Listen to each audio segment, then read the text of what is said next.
प्रयागराज में महाकुंभ मेला लोगों का आकर्षण का केंद्र, देश क्या विदेशों से भी लोग आ रहे हैं। ऐसा जो है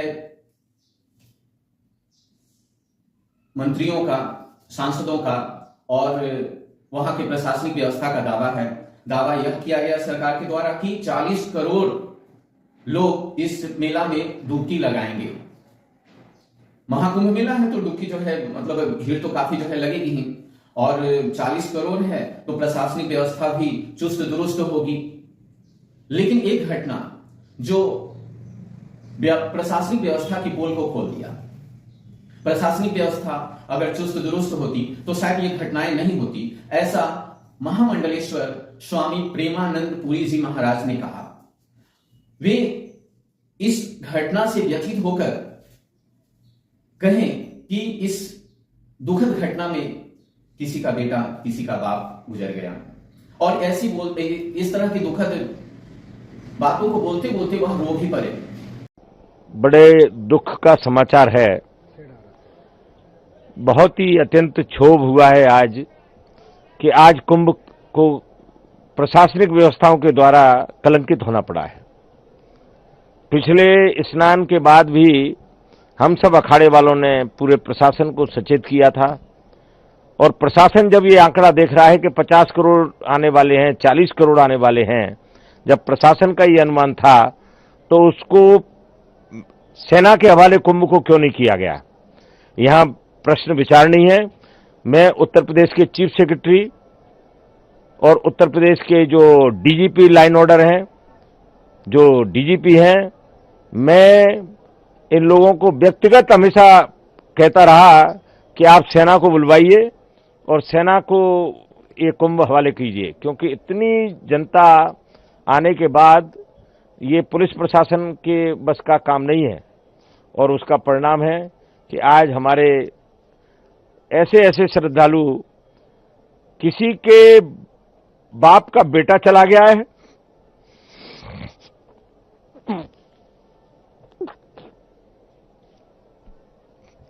किसी का पुत्र चला गया है। बहुत दुखद समाचार है, बहुत व्यथित हैं।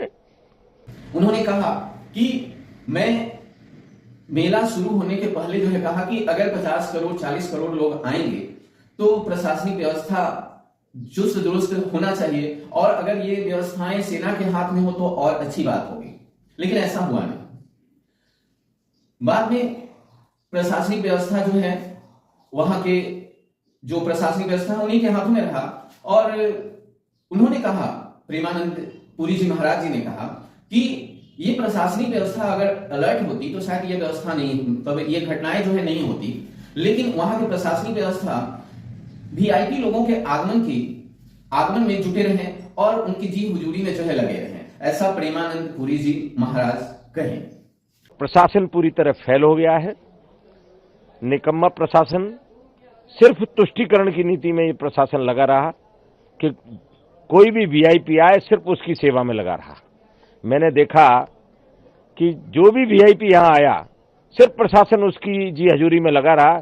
इसके अलावा इस प्रशासन को इस कुंभ से कोई मतलब नहीं था, किसी भी व्यवस्था से कोई मतलब नहीं था।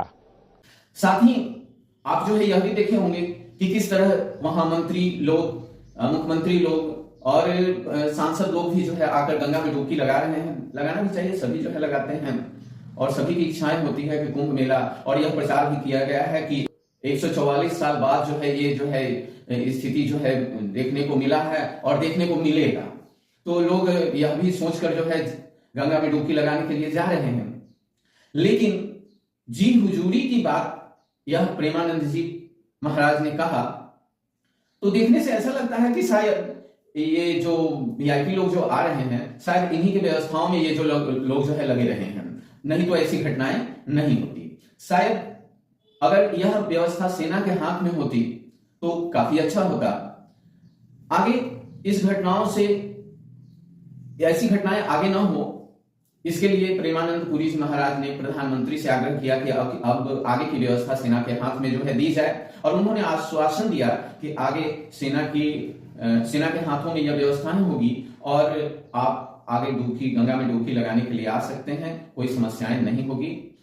मैं महामंडलेश्वर स्वामी प्रेमानंदपुरी निरंजनी अखाड़ा पूरे देशवासियों को ये कहना चाहता हूं कि आप ये मत समझिए कि आगे जो स्नान है वो ठीक से नहीं होंगे। स्नान सब ठीक से होंगे और माननीय प्रधानमंत्री जी का संदेश आ गया है कि सेना के हवाले कुंभ को किया जा रहा है। बहरहाल आगे आप लोग जो है आ सकते हैं और आना भी चाहिए। 144 वर्ष बाद जो है लगा है और इसके बाद भी जो है 144 वर्ष बाद होगा यह कुंभ मेला। तो बहुत बहुत धन्यवाद।